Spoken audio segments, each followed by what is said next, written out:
السلام علیکم دوستو، آج ہم سلطنت عثمانیہ کے تعارف کے ساتھ حاضر ہوئے۔ سلطنت عثمانیہ کے فرسٹ چیپٹر میں ہم ذکر کریں گے سلطان عثمان اول کا۔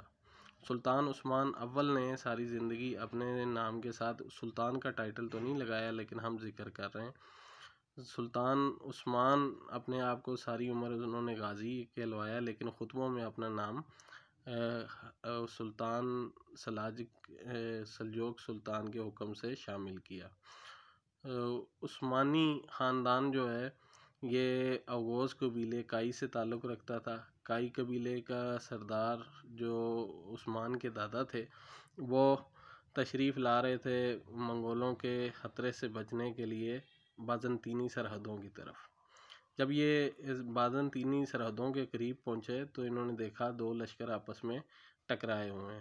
انہوں نے جو کمزور لشکر تھا اس کو مدد فراہم کی، اور بعد میں پتہ چلا وہ کیقوباد کا لشکر ہے، علاؤالدین کیقوباد سلطان کا۔ انہوں نے انہیں بازنطینی سرحد کے قریب جگہ مہیا کی کہ یہ رہ سکیں یہاں پہ۔ عثمان کے دادا سلیمان رستے میں ہی دریا میں ڈوب کے شہید ہو گئے۔ ان کے بعد ان کا بیٹا ارطغرل قبیلے کا سردار مقرر ہوا۔ اس نے بہت جلد بازنطینی کمزوریوں سے فائدہ اٹھاتے ہوئے بازنطینیوں سے جنگیں شروع کر دیں اور سوگوت اور کولو چاہسار، کارا چاہسار جیسے قلعے فتح کر لیے۔ عثمان کو اس نے اس دور میں سوگوت کا قاضی مقرر کیا۔ کئی مبصرین کی رائے ہے کہ جب ترک یہ کائی قبیلہ یہاں تشریف لایا تو اس ٹائم یہ مسلمان نہیں تھا، لیکن یہ رائے جو ہے یہ رد کی جاتی ہے، کیونکہ ایسا جوش و جذبہ کفار کے خلاف انہی میں ہی ہو سکتا ہے جو اسلام کے لیے پختہ محبت رکھتے ہیں۔ تو عثمانی قبیلہ عثمان کی ماتحتی میں بازنطینی سرحدوں پہ آگے بڑھتا گیا اور ان کے کئی قلعے فتح کیے اور ینی شہر کے نام سے ایک شہر کی بنیاد رکھی۔ ینی شہر کے ساتھ ساتھ انہوں نے کولو چاہسار، کرا چاہسار، یار حصار، بلاجک، ایناگول اور کئی اس طرح کے مشہور قلعے فتح کیے اور انہیں اسلامی سلطنت میں داخل کیا۔ سلطان نے عثمان کی بڑھتی ہوئی طاقت کو دیکھ کے عثمان کو خطبے میں اپنا نام جاری کرنے کی اجازت دی۔ عثمان نے تمام قلعہ جات جو صلیبیوں کے قبضے میں تھے ان پہ ترک پرچم لہرایا اور اسلام کا بول بالا کیا۔ عثمان کے دو بھائی ساوچی بے اور گوندوز بے تھے جو تمام مہمات میں اس کے ساتھ رہے، اور دومانچ کی جنگ میں ساوچی بے شہید ہو گئے۔ عثمان اپنے بیٹوں اورخان اور علاؤالدین کے ساتھ بازنطینیوں کے خلاف کئی جنگوں میں شامل رہا اور اس نے بافیوس، دومانچ اور کئی بڑی جنگوں میں شکست دے کے اپنے نام کا لوہا منوا لیا۔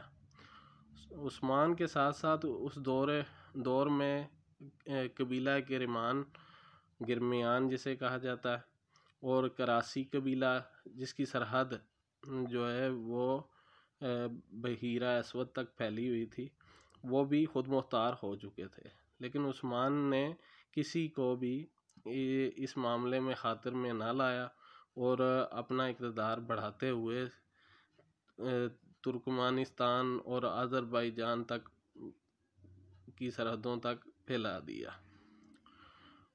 عثمان کی ہی زندگی میں ترک قبائل جتنے بھی تھے اس کے خلاف، یعنی کہ حریف قبائل، وہ اور ساتھ میں بازنطینی اندرونیکوس اور کیکامناؤس اور اس کے ساتھ منگول اس دور میں جو ریشہ دوانیوں کا شکار ہونے کے باوجود مسلمانوں کے در پہ تھے، وہ ان کے علاقوں میں داخل ہوئے اور اس کے ساتھ بہت بڑی ایک جنگ کی، جس جنگ کو جیتنے کے بعد عثمان بلا شبہ اور بلا تفریق تمام علاقوں کا ایک بڑا سردار بن کے سامنے آیا اور کسی کو اس کے اختیارات کو چیلنج کرنے کی ہمت نہ ہوئی، اور بازنطینی دن بدن قدم با قدم پیچھے اور دفاع میں آنے لگے۔